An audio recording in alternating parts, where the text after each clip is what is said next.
John Lusk here of Lusk Archery Adventures. Series testing, successful hunting.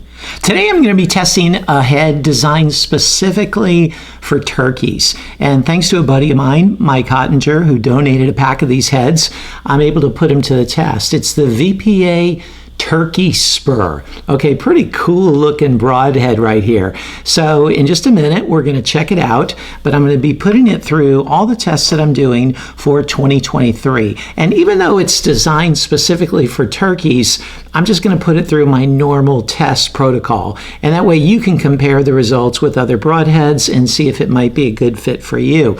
And to know more about that protocol, all that I'm doing in 2023 for testing broadheads, you can watch the video that I posted earlier this year called Broadhead Testing Process for 2023 or something like that. 2023 Broadhead Test Process, something like that. Or you can read about it in the description right below the video where I put all the scores and measurements and so forth.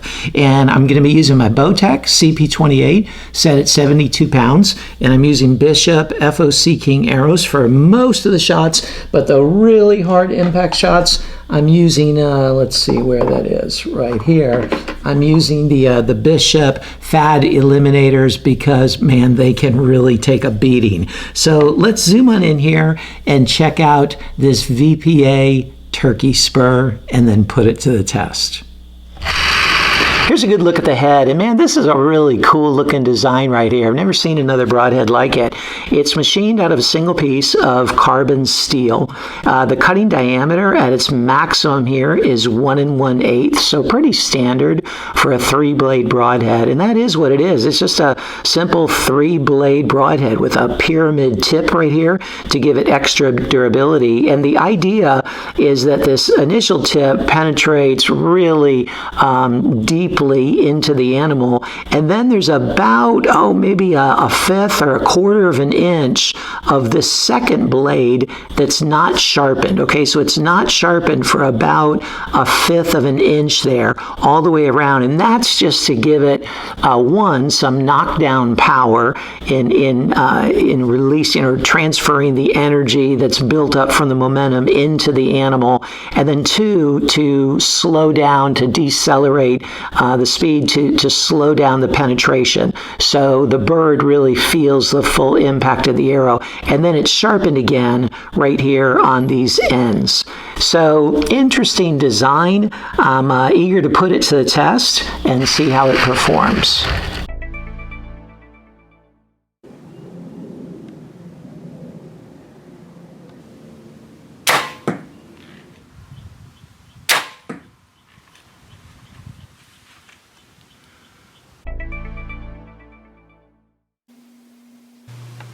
It took 450 grams of force to cut through the wire, which is a 7.5 on a 10-point scale.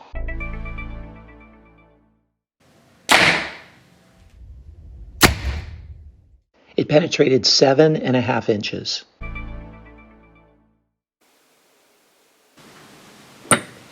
It took an extra 25 grams of force to cut through the wire, which is a 9.5 on a 10-point scale. It penetrated through 56 layers.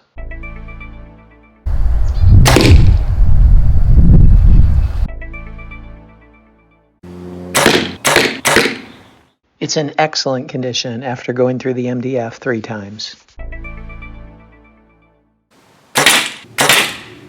It held up really well through the steel plate, and you can see the tip got a little bit blunted, but the edges held together really well, and it made decent holes. They're just really small, especially for a turkey head.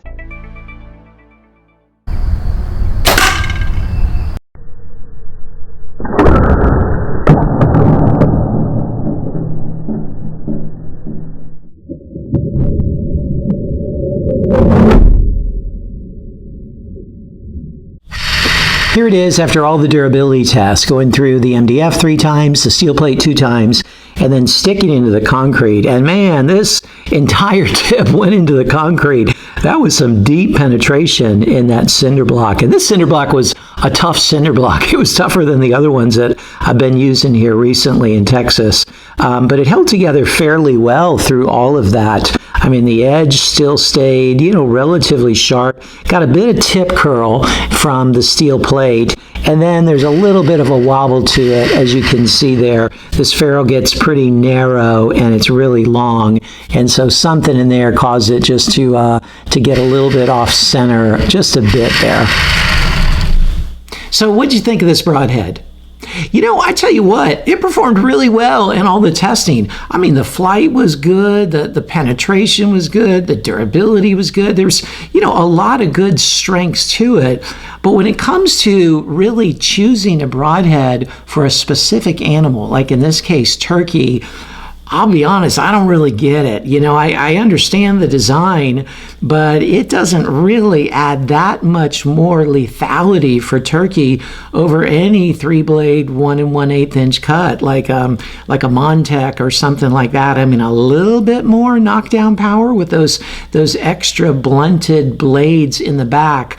But man, when it comes to, hitting the heart lungs of a turkey and really putting it down fast, honestly, I want the biggest cut I can possibly get. And there's a lot of other fixed blades with a bigger cut than this.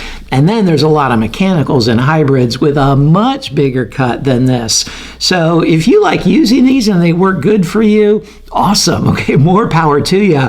I really enjoyed testing it, but I am not going to put this on the end of one of my arrows on a hard-earned shot on a turkey. I'm going for a much bigger cut to put that bad boy down as quickly as possible.